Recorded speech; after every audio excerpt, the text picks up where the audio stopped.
وہاڑی خبر شامل کرتے ہیں ہمارے ڈائریکٹر جنوبی پنجاب محمد کلیم افضل چودھری کی رپورٹ کے مطابق ہر دل عزیز شخصیت چیف آفیسر بلدیہ بوریوالہ امتیاز زویا کی والدہ کی نماز جنازہ ان کے آبائی گاؤں شمار میں ادا کی گئی۔ نماز جنازہ بین الاقوامی شہرت یافتہ مبلغ عالم دین حضرت خواجہ خواجگان سید نوید حسین نے پڑھائی۔ نماز جنازہ میں کثیر تعداد میں شہریوں، علاقے کے سیاسی اور سماجی نمائندگان، سرکاری ملازمین نے شرکت کی۔ نماز جنازہ میں چودھری خلیل باجوہ رہنما تحریک انصاف،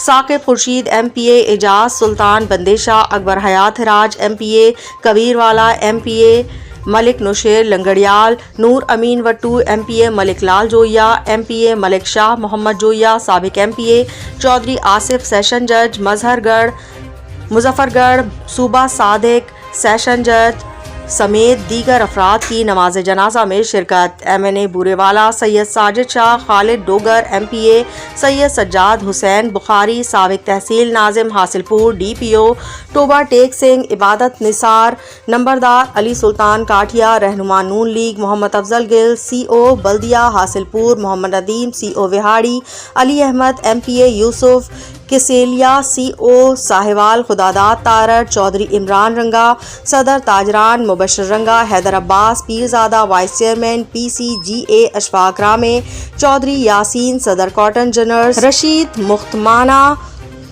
سجاد حیدر غازی خنانہ ایم پی اے مرزا خورشید احمد، کاشف جویا معروف بزنس مین، ناصر کوچی ملک، خالد Razia clerk, Sohail Nadeem head clerk, Tariq Kochi counsellor, Rana Rashid Chaudhry, Sajid سلیم فیاض، شاہد ادمانہ، ایاز سمیع جویا خان، خدایار چنڑ سمیت کثیر تعداد میں لوگوں کی شرکت۔ نماز جنازہ کے بعد مرحومہ کے ایصال و ثواب کے لیے حضرت خواجہ خواجگان سید نوید حسین نے خصوصی دعا کروائی۔ رسم کل خوانی آج بروز اتوار ان کی بستی شمار میں ادا کی جائے گی۔